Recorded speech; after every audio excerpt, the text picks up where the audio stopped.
Welcome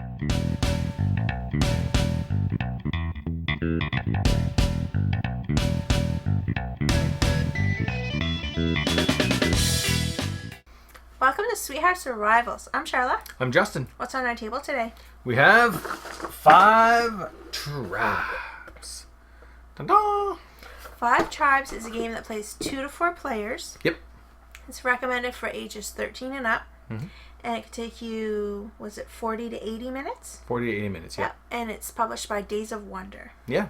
Yeah. So up here, there's going to be some links to our overview and our full playthrough.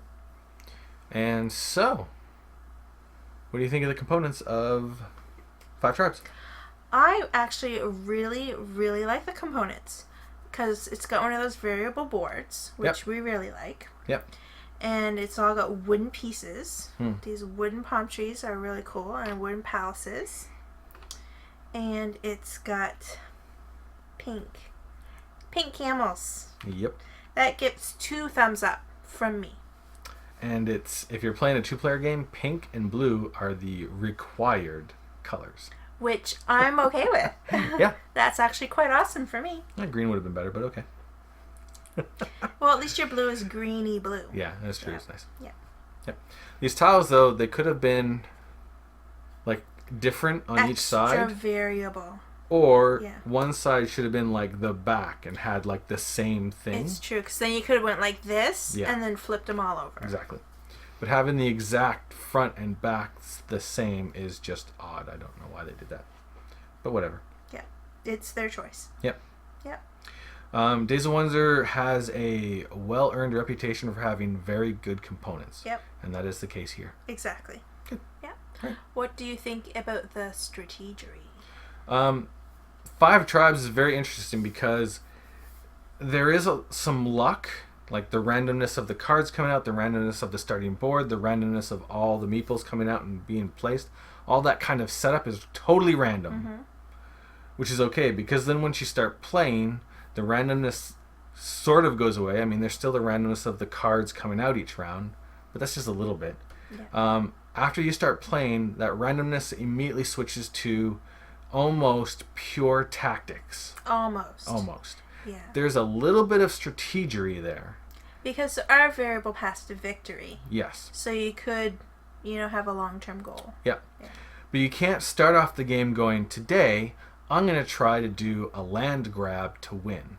Because if you try to do stuff that's not, if you're not taking advantage of the opportunities that are presenting themselves, you're going to fail horribly at the game. Right. So it's all about looking across the board and going, right now, this is going to give me the most points. And do it. Now, getting a strategy is almost by luck. Because if you luck out in getting a card or 2 of the gin, that work really well together. Yeah. Then suddenly you can start working with a strategy and ignore what looks like the most points to go with your strategy to actually get more points. So for example, this time I happened to luck into, well, not luck, but the tactics that were presented was getting lots of land, and then Utug came out. And Utug allows me to steal, or basically just claim land even when there's meeples on it. So suddenly, what was at first just a bunch of tactics, by luck, became a strategy. So very, very highly tactical game. Right. Although, I just have to point out, the camel they put on there is a pink camel. Yep. So technically, you should have been putting my camels out on there the whole time. Yes, you keep thinking that. That's funny.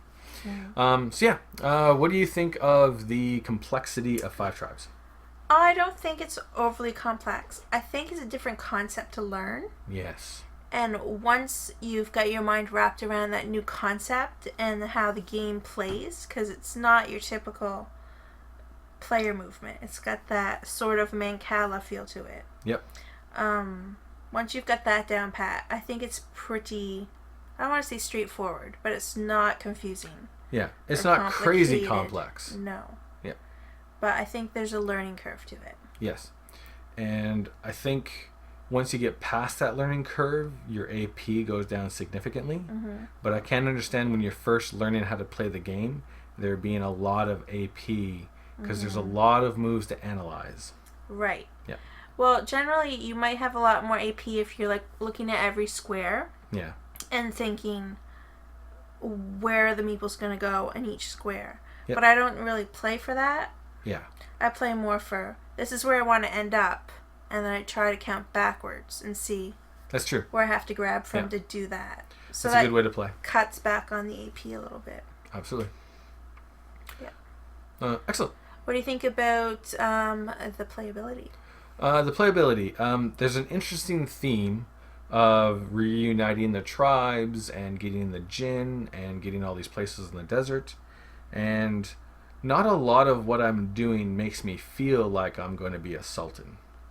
Not really. But little things like the powers that the djinn give you, if you get an oasis tile, it gets a palm tree.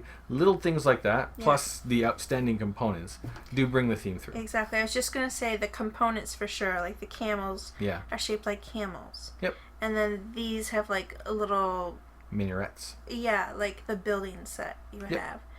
And all the art is very... It ties it all together. Yeah. It's very thematic art. Yeah. I've played this with every single player account, and it works great in all the different player accounts.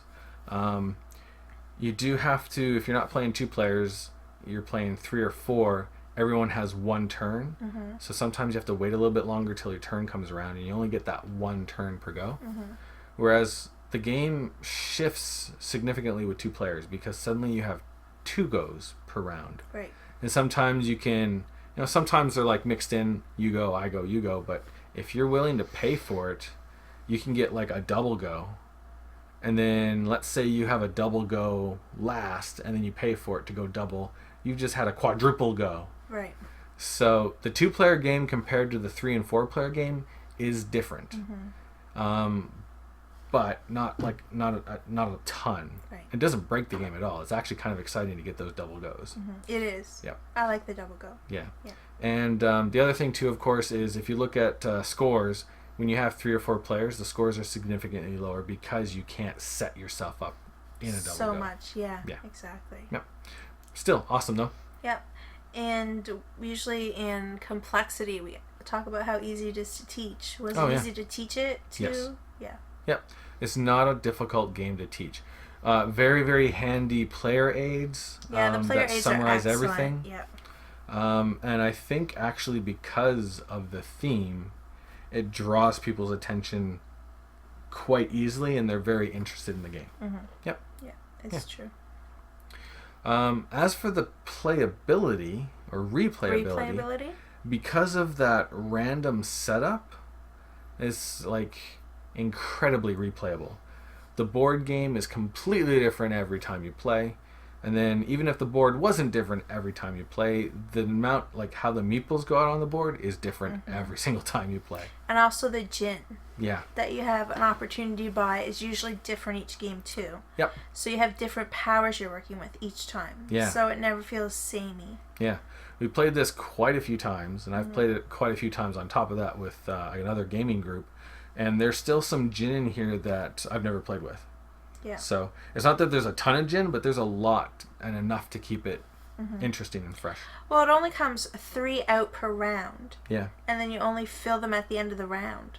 So yeah, they don't even shuffle off. Yeah. Yeah, you only fill them. So yeah. That's that's probably why you hardly see Yeah. a huge variety all the time. And there's already an expansion that's coming out soon with another tribe, some new djinn, some new tiles, which is going to just boost that replayability right through the roof. Yep. Yeah. Excellent. So, does it have the awesomeness or the cuteness? I'd have to say that this game has equal amounts of cuteness and awesomeness. Do tell. Well, the art is very cute. Yep. Pink helps a lot. There you go. The palm trees are ridiculously cute. Nice. And the game is really awesome as well. Yeah. So it's got an excellent balance of awesomeness to cuteness. Absolutely. I'm a big fan of the Mancala mechanism. So having it in this form and being able to pull off like double moves and stuff like that is awesome. Yep. And the art is really good. I love the djinn. The djinn are awesome. The artwork of the djinn and the powers the djinn give you, pure awesomeness. And one thing I really love that's really awesome is the fact that you have no idea or very little idea of how many points you have until you actually finish the game and count them up, which I really, really love. Because it avoids that whole I'm losing because you've got so more points and it's a runaway winner, so why am I even trying type thing. Oh, yeah. You don't have to worry about that at all. Right. It's good. Although I pretty much knew I was way behind the last game we played. Well, that was. Yeah. What game group do you think this would be an excellent game for? If you have a game group that likes to ponder and analyze every possibility before they make a move, this is not the game for that group. No, because it would take you the whole day to play it. Yeah.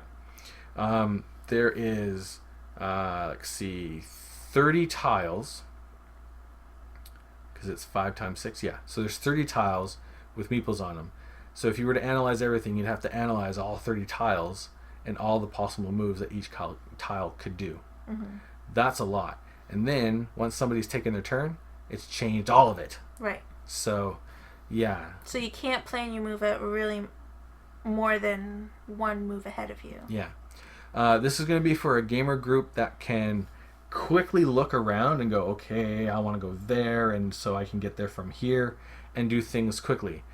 Not to say that you don't want to look around and get an idea, but quick analyzation is the group that this game is for. Because if you're playing a 4-player game, there's nothing to do on your turn. Except watch to see how what you're planning is getting ruined by the other 3 players. Right. Yeah. So, yeah, if that anticipation can take up your time, I mean, you wouldn't find that there's downtime. Yeah. But, yeah. When I've played it with more than 2 players, it does go quickly. Yeah. But sometimes there's people who do want to analyze everything and make the best possible move. And if they can't do it quickly, the game's going to drag. Yeah. Yeah. All right. What's next? Let's see. What's one thing you like about this game? I love the tactical play. I love that.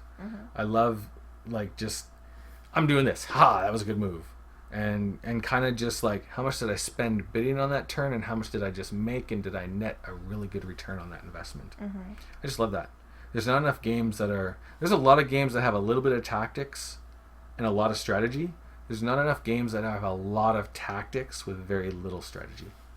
Yeah, and this is one of them, and it works really well. Yeah. It's true. What's one thing you like about the game? Well, I think I do like a little bit of the spatial puzzle. Yeah. And how you move your meeples. Yep.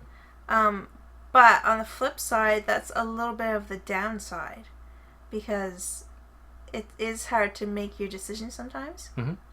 Yeah. On what's your best move. Like you said, I spent so many coins to bid to go first, and did I actually make any money this round? Yeah. And I may not have, and that can be kind of frustrating. There was a game that I played once, and I looked at how much money everyone had spent over the course of the game and their final scores, and I had spent the least and had the worst score. So sometimes it's totally worth it. Well, sometimes you have to spend money to make money. Yeah. Is what they say, but... Yep. And it's funny because when I'm analyzing, because I don't want to take too much time, if I see on the board that there's 3, I'll analyze that before I analyze something that has 6. Because 6 has so many more moves to calculate that's going to take me longer. So I instinctively try to kind of shy away from it. Right. Yeah. One thing I don't like about the game... There's nothing about this game I don't like. Well, it's awesome. That's yeah. That's legitimate. I can't think of anything about this game that I dislike, other than the fact that these could have been different on either side, and that's it. There we go. Anything you don't like about the game? Like I said, trying to make that spatial move, and then and then spending all my money, and I didn't make any money. Okay. It's hard to figure. Yeah. It's hard to find that balance sometimes. Yeah. True. Sometimes the moves you think are awesome, you do them, and then, that wasn't as cool as I thought it was. Yeah. Yeah. Also, the end scoring, not scoring everything till the very end. I enjoy that a lot. I would almost wish more games to do that. So really, instead of having a score track? Yeah, because I don't know. I find it seems like people are more invested in the game right to the end because maybe they don't feel like they're doing good, but they're not sure. Yeah, it's true. I love that. Yeah, when you have a score track and you're like 50 points behind everyone else. Yeah. Sometimes that's when you get your, mobile device out and start playing Farmville or something. That's too bad. And that's not nice. Yeah. So did we finish as sweethearts or rivals? We finished this game as rivals. Sweethearts. What? You finished as sweethearts. Yeah, this is a sweetheart game for me. Really? Really? Yeah. I'm not believing you. You're not believing me? I don't know. There are ways of blocking people and looking at what the other people are doing and then making sure they can't get even better. Like really, this whole Utug, she should have taken that from me, so I didn't get that. Mm-hmm. I was already doing land grabs all over the place. I should not have had that. But I don't find it's a lot of blockage. There's not a ton of blocking other players. And so I'm just analyzing my moves and having fun. And that's probably not my strength. So then when you get the double moves and you're like, I'm going to do this, doot doot. And then I see what you did and I realize what your next move is. It's like, really? Really? Yeah. Now how am I going to catch up? Like, really? Yep. Awesome. Now it's funny because the scoring is right at the end, it's not until the very end where I'm like, ooh, what was my score and did I beat you? Ha ha ha. That's only when the rivalry comes out, is right at the end. Oh, okay. But throughout the game, I'm just playing and having fun. Okay. Yeah. Do you believe me now? I believe you now. Yeah. Okay. Rivals. There you go. Yeah. So that was 5 tribes. Mm-hmm. Can't wait for the expansion. Yeah, it looks really interesting. Yeah. Although it has a 6th tribe. I wonder if you only play with 5 of them. I don't know. We'll have to wait and see when it comes out. That'd be insane. Anyway, cool. Thanks for watching. We'll see you next time. Laters.